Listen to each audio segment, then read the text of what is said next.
Is there still hope? Meron pa po ba kayong ine-expect na mangyari po dito sa mga hearings natin? Thank you, Your Honor.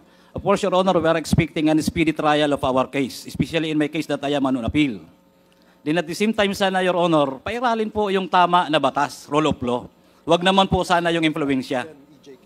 Dahil nakitang-kita naman po kahit na hindi pa po abogado, hindi masyadong marunong sa legal, nandoon po yung katunayan na wala po kaming ginawa kundi hulihin lang ang illegal na droga sa loob mismo ng customs at wala pong nawawala. Thank you po.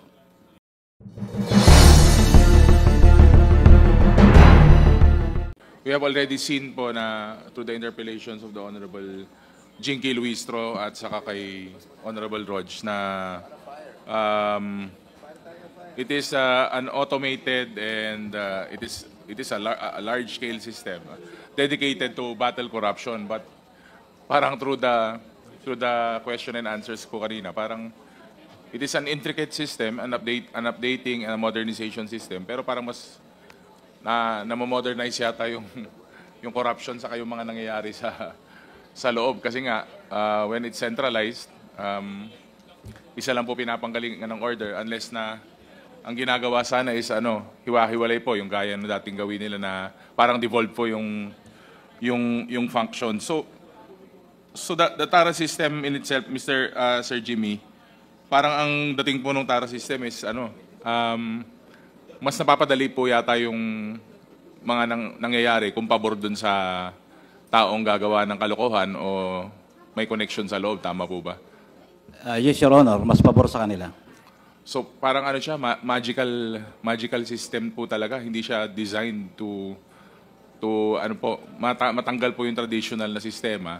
And I would believe na baka pati po itong mga magnetic lifters natin, saka mga x-ray po natin, itong magnetic lifter, yung x-ray, di, siyempre, we would speculate na parang magical na rin po itong mga to.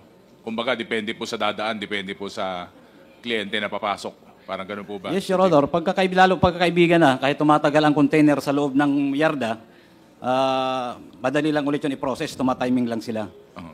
So yan po ang... Sige po, tuloy nyo lang. Yan po, pag dumaan po sa x-ray, pagka-enrolled na, so hindi na masyado bumubukas yung x-ray. Binibilang na lang. I'm doing this for a change, Your Honor, for reformation. Because I'm very thankful that the Honorable Commissioner has also admitted that there was really corruption. For a change, Your Honor, and for reformation. Ang TARA po ay automatic. Pag hindi ka enrolled, nahihirapan ang processor dahil naiipit minsan ang dokumento, natatagalan mailabas. Imbis na 2 days, 3 days, inaabot ng weeks, inaabot ng months. So kung enrolled ka ho sa lahat ng offices na dadaanan, and even I'm sure, kahit paano pinadadalhan din po ang legal.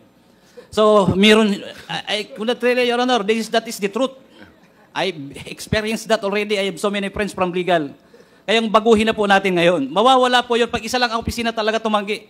Pag ang legal tumanggi, Your Honor, ipapuputol ko yung ulo ko. Pag nagdesisyon sila na walang lagay. Pag nandun sa kanilang dokumento. Now, that is a very big problem, Your Honor. If we want to clean the custom, let's all clean from head down the line. Dahil kung isa lang po ang unit na magki-clean, hindi po mangyayari. At hindi po yun mangyayari kung walang blazing, the Honorable Commissioner. Dahil bingi-bingihan, pero nandun sa likod, ang kanyang kolektor. Hindi akin yan. Kanila yan. So, Your Honor, that is based on my personal experience for about 27 years in intelligence, Your Honor. And Mr. Chair, to manifest lang, I'm sure meron pa rin pong mga ganitong problema na existing right now with the interpellations of our chairman kanina.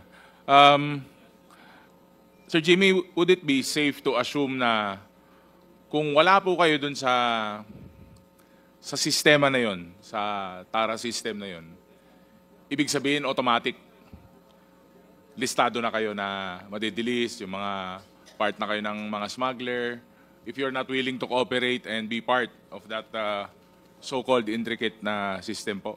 Madidelay po yung proseso, Your Honor, yung dokumento mo. Or baka mamaya, mawawala pa kahit nakalads ka na, kahit computerized ngayon eh.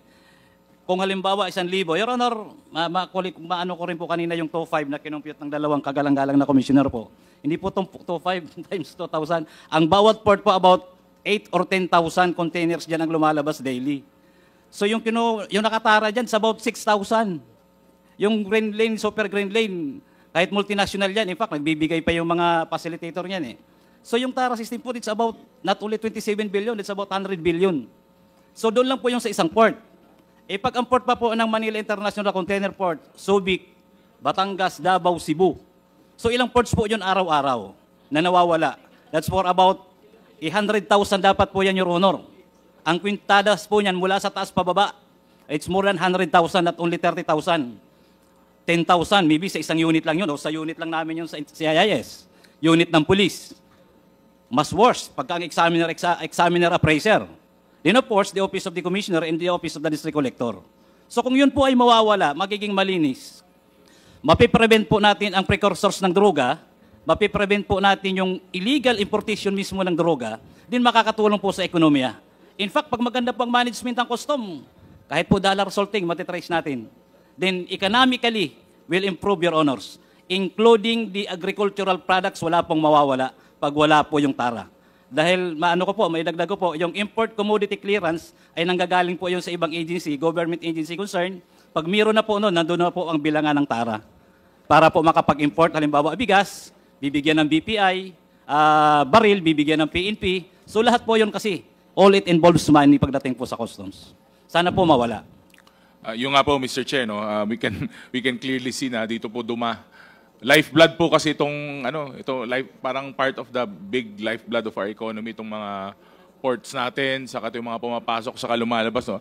And Sir Jimmy, talagang based sa mga nasabi niyo po, no, talagang maniniwala ka talaga na did modernization help, or hanggat may mga kamay po dyan sa likod na pumipindot ng go signal, eh kahit anong klase pong sistema, kaya mong palusutan dito sa ating mga ports, saka sa ating customs. Tama po ba yun, Sir Jimmy? Would you agree?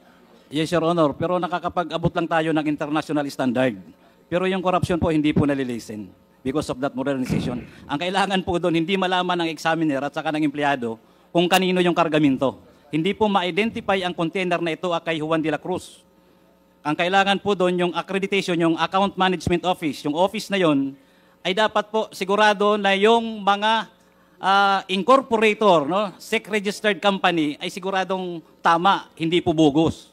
Kasi wala pong makakasuhan dahil from amo, napaka-importante, doon pa lang po ay bogus na yung mga tao. So lahat po ng dokumento, kung yun ay itatama yung warehouse, itatama po yung address, wala pong makakalusot na smuggling. Ngayon, pagdating po sa import permit, manggagaling po yun kung saan concerned agency. So mawawala po yun. Now, ang kailangan po, hindi alam yung amo ng examiner at hindi rin alam ng examiner kung kaninong consignee para po mawala yung tarahan nila, gulo. Then at the same time, Your Honor, the examiner must be reassigned 2 or 3 months from the Port of Manila to Port of Batangas, the other ports, para hindi po ma-identify kung anong produkto ang meron doon. Your Honor, there must also be a pre-inspection coming from the port of origin. Kasi hindi naman po yan makakalusot eh. Doon po sa bill of lading, yan ang kontrata ng importer, exporter. Nandun na po yung goods. Pag nagkamali po doon sa pagdeklara, ibig sabihin may kasabwat galing sa port of origin. Your Honor, the same with my case, in the case of Mr. Taguba. Galing po sa port of origin, alam na yun kung sino nun ang nag-export. So, hindi po makakalusot ang smuggling, Your Honor. Pag mayroong pre-inspection representative, lalo na po kung mayroon din ang government ng particular bansa or country na mag-certify na yun ay tama, na importation, tama ang deklarasyon. At hindi po alam ng examiner at ang intelligence operative ng police, kahit po ang deputy commissioner, isa lang po dapat ang nakakaalam sa concerned product, kung ano ang product. And again, Your Honor, doon po sa amo, nandoon po yung importable materials. Kung ano po yung naka-accredit sa amo, account management office, yun lang dapat ang import. Kasi nakalagay po yun doon bago po aprobahan ng amo. Kung ang amo po ay under ng intelligence or under ng Office of the Commissioner, dapat po nire-review. Yung po ba na ini-import ng isang consignee ay nandoon sa inaprobahan according doon sa amo accreditation. If it is not, wala po doon, Your Honor, ay dapat wag na ipayagan. Kahit to general merchandise. Pag nag-i-inspect po ako niya, pinag-define ko kung anong klaseng general merchandise. Kung yan ba ay shoes na swelas lang, yan ba ay kettle na So yan po, Your Honor, ay power po yan ng customs. Wala pong magkakaroon ng smuggling kung lahat po yun ay tatama. So, Thank you, Your Honor. so with that statement, Mr. Chair, Ginong Jimmy, nung paparating na po yung shipment na from Indonesia is, siyempre, alam na po nung incoming na may shabu po yung shipment na yun. Tama po ba? Your Honor, yung pre-shipment, ang customs po, bago dumating ang kargamento, may dokumento na. Meron na po kaming advance foreign manifest. I'm sure the district collector, the office of the commissioner, even sa aming opisina po, meron na kaming advance. Hindi pa ho dumarating yung barko, may dokumento na kami kung ano deklarasyon ng doon. So pagka declared po, hindi malalaman. Pero po galing po doon sa port of origin, alam na po yun kung ano ang laman ng barko. Anong laman ng container rather. Kung anong laman ng container. Pero yun nga, pag hindi siya declared, pero there has to be someone who knows that there is an incoming na ganun po from our end. Tama po ba? Alam na rin nila na may parating na. Yes, Your Honor, kasi hindi po maglalakas loob yun mag-import kung hindi alam o hindi timbrado sa district o sa port na pagbabagsakan. Ibig sabihin, may linya na sila. Nag-uusap na sila, may presyo na yan kung magkano, kung paano gagawin. In my case, Your Honor, that is already more than 30 days. Abandoned shipment, hindi nila ginagalaw. Tapos nung hinuli namin, kami ang kinulong. I'm very sure, the Honorable Commissioner nandito po. Abandoned shipment yung hinuli namin. Wala pong nawalang kargamento kahit na ano sa loob. So, ibig sabihin, totally po nahuli namin yung shabu. Wala pong nawala kahit piso. Totally, hindi na ho nakalabas ng customs. So, ibig sabihin, may kasabot na yun doon sa district office or port na pagbabagsakan kung sino ang magtuturuawi ng kargamento na yon, anong oras, anong gabi, or kaya ipaparalyze yung computer para mailabas po yung illegal na droga. Ano na, gagana na yung Brown out. Tara, yung Magic Lifter, saka yung mga Yes. Magic X-ray, no? Yes, Your Sir Honor. Jimmy. Opo. Mr. Chair, for a few questions na lang po. What has the BOC done? Kasi naging malaking issue to eh. So what are they doing now na para hindi po mangyari ulit to? Mabawasan o what has been their moves? Kumbaga, ano pong ginagawa nila para i-improve yung system, totally matanggal na o malesen man lang po yung mga ganitong problema natin, Mr. Chair. Anyone from the BOC can answer. Mr. Chair, we have learned from this experience, from this incident involving this EMT case, Your Honor, so that in the parameters, we have improved the parameters that was inputted by the Risk Management Office, so that this kind of importers, EMT was I think a new, relatively new importer, but it was able to qualify, or he was nakalagay siya sa green lane. So, from this experience, hindi na po pwede yun, sir, na ang isang relatively new importer with no parang history, very short history, hindi na pwedeng pumasok as green lane. So ito lang yung mga na may history na walang violation, sir.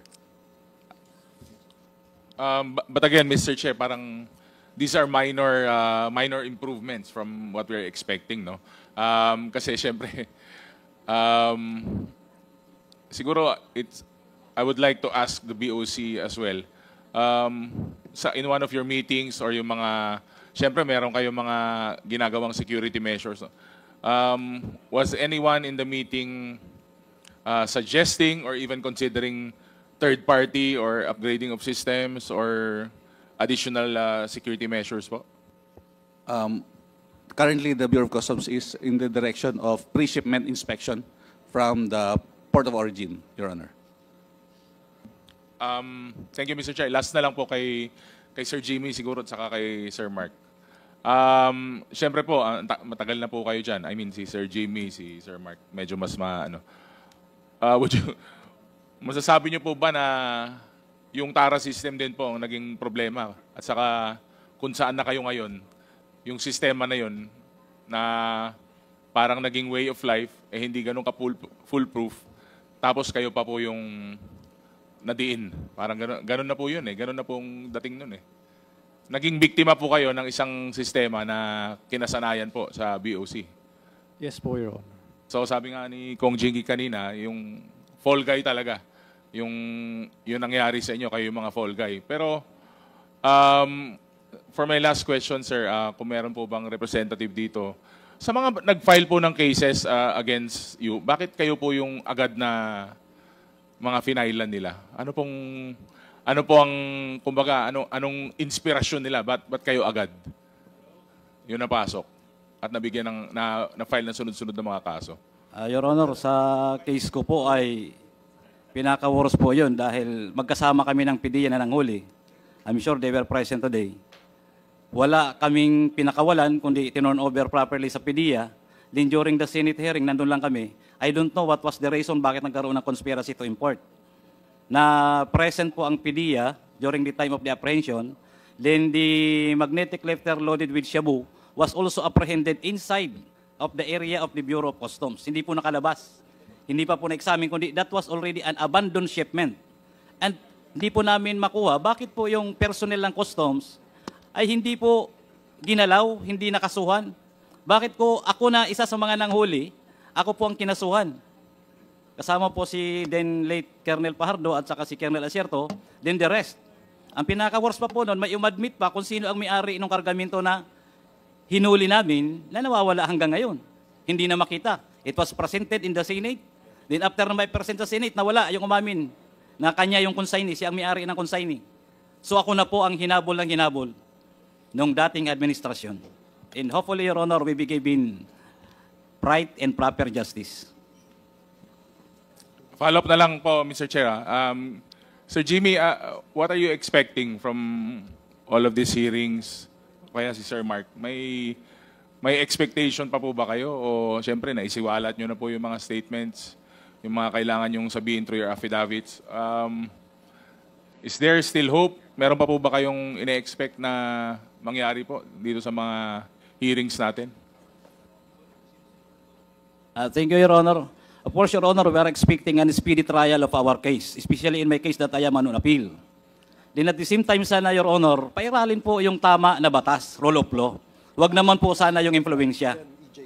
Dahil nakitang-kita naman po, kahit na hindi pa po abogado, hindi masyadong marunong sa legal, nandoon po yung katunayan na wala po kaming ginawa kundi hulihin lang ang illegal na droga sa loob mismo ng customs at wala pong nawawala. Thank you po. Thank you. Thank you, Mr. Chair. Thank you, Congressman Ortega. The last to interpolate on the topic of drugs before we proceed sa EJK is Congressman Acop. Congressman Acop, you are recognized. Thank you, Mr. Chair. Nagpalista ako dahil sa mga statement or sagot ni Mr. Jimmy Guban sa mga katanungan ni Honorable Ortega. Before I proceed there, Mr. Chair, may I ask PDEA, Yes, Mr. Chair. could you compare yung status ng illegal drug situation in this country between 2024 and 2023? Alin po ang nagkaroon tayo ng problema sa illegal drugs? 2023, 2024, or what?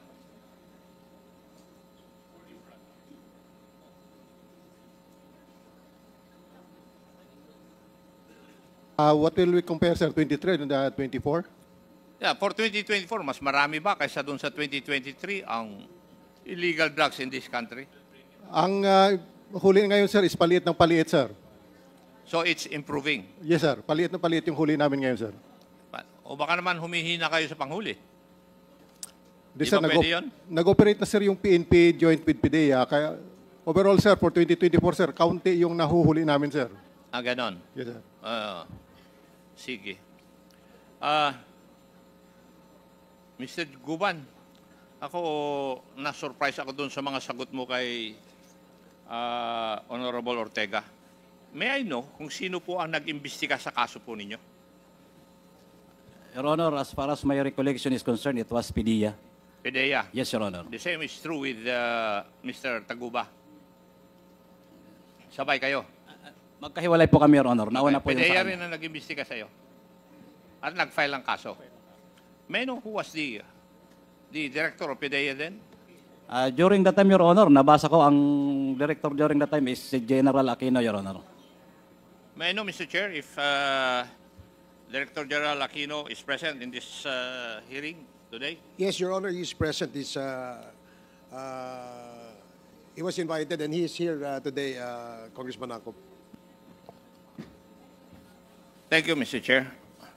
Totoo po ba yung sagot ni Mr. Guban na kayo po ang Director General ng PDEA when his case was investigated by your office? That's right, Mr. Chair. That's right.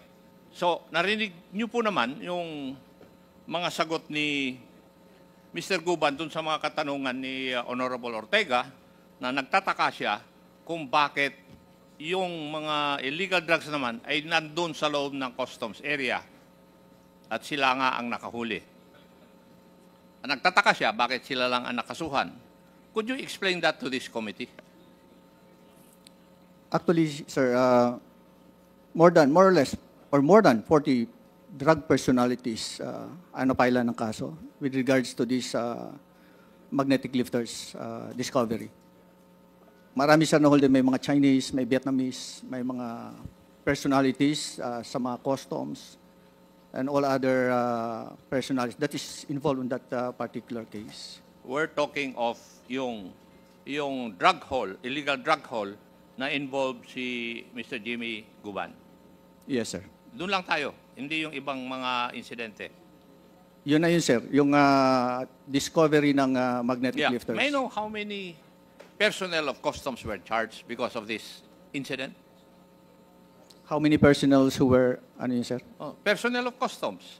Kasi, sabi ni Mr. Guban, yung illegal drugs, hindi naman nakalabas sa customs eh. Would that be correct, Mr. Guban?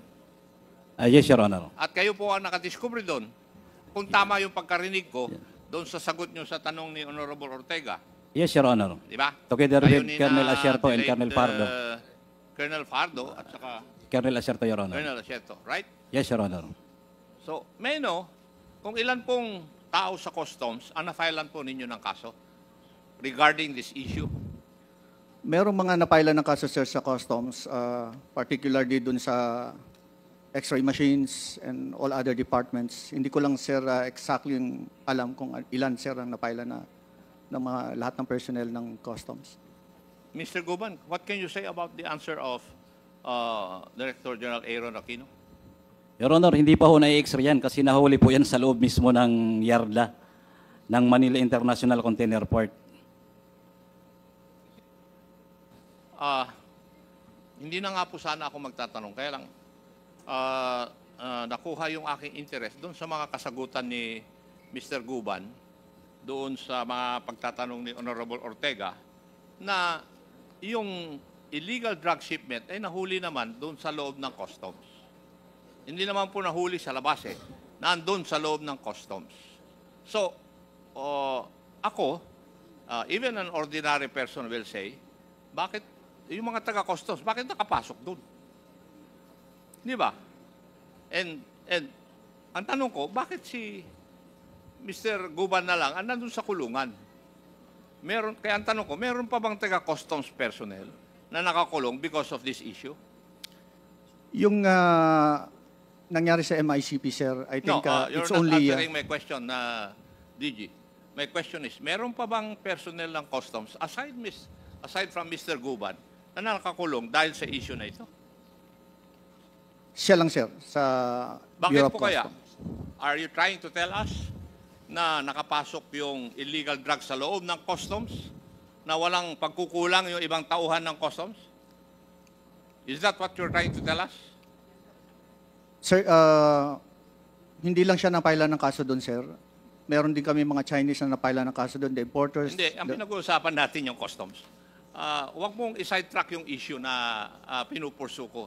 Ang tanong ko is, why is it na yung tao, kasi ang tanong ni Mr. Guban kanina sa katanungan ni Honorable Ortega, bakit ako lang nakakulong, ako pang nakahuli? Hindi naman nakalabas sa customs yung illegal drugs. So paano nakapasok sa customs yung illegal drugs na walang pagkakamali o pagkukulang yung mga taga-customs? Could you explain that to me? Sir, I can explain kung paano nakapasok, sir, yung container van. Kayo ang nag-imbestiga eh. Bakit? Ikaw na rin mismo nagsabi, siya lang ang customs personnel na napailan ng kaso. Why? The container van came from Malaysia and the container vans were abandoned. And that's the reason why nagkaroon ng coordination ng PDEA, Bureau of Customs, to check the legality of the container ban. Kaya with all the requirements needed, na binuksan sir yung container ban to check what's inside. Mr. Guban, the Director General is not answering my question directly. Bago pumasok sa customs area, galing sa ibang bansa, meron po bang customs office o personnel na dadaanan? Yes, Your Honor, dahil nandoon yun sa container yard, dapat meron doon naka-assign na customs personnel, Your Honor, from that district. Port Collection District ng Manila International Container Port, from District Collector, meron pong, I do not remember the office right, na nagbabantay mismo, Your Honor, ng mga container na nandoon sa abandon at saka mga bagong dating ng mga containers, Your Honor. Hindi. Pagdating, for example, if it came from Vietnam, for example lang ito, sino po ang tumatanggap ng mga container na ito na taga-customs pagpasok sa customs area? Your Honor, kasama ang PPA ang yung port operation, Your Honor. So yung Deputy Collector for Report of Operation, meron yan nagsasampa sa barko, sila nag-inspect din, saka po yan ibababa sa container yard. So yung Port Operation Deputy Collector, Your Honor, yung office niya down the line. Now, may I ask, ano po kaya ang dahilan? Bakit kayo lang po na-charge sa taga Bureau of Customs, samantalang kayo po ang nakadiscover? Until now, Your Honor, puzzle po yan hanggang ngayon sa akin dahil kami ang nanghuli. Ako, Your Honor, ang ipinakulong. And according to the complaint of the Director General during that time, ay kami daw ay nag-conspire with Colonel Acerto and Colonel Fajardo na kung saan kami po ang nagtrabaho niyan para mahuli, hindi makalabas sa loob ng BOC upon request of the Honorable Commissioner Lapina. So ibig sabihin po, lalo na abandon container yan, mayroong nakakaalam sa office ng Manila International Container Port kung aling mga containers ang abandoned na walang gumagalaw. Ibig sabihin po, may kausap doon na tiga-custom. Kasi yun po yung kumbaga sa question mark o may walang kasagutan sa aking mga katanungan sa aking isip. Bakit the investigating body cannot explain to this committee bakit po yung nanghuli at hindi nakalabas yung illegal drugs sa customs, na taga-customs, siya ngayon ang nakakulong? Matanong ko nga po kayo.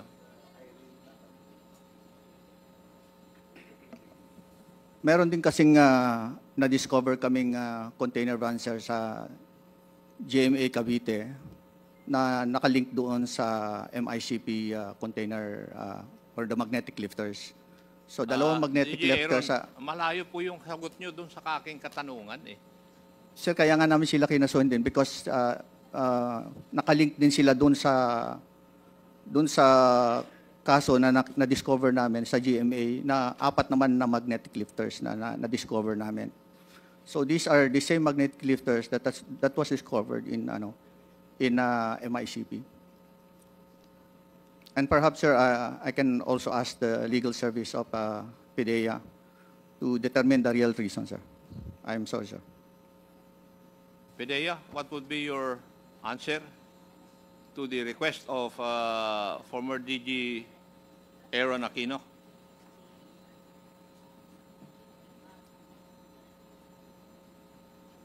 Sir, we'll check with the records. We are not still there in PDEA when that happened, but we can get it from the records of PDEA, sir. Thank you. Mr. Chair, I cannot proceed more because PDEA is not ready to give an answer to my questions. Thank you, Mr. Chair. Thank you, Congressman Akop.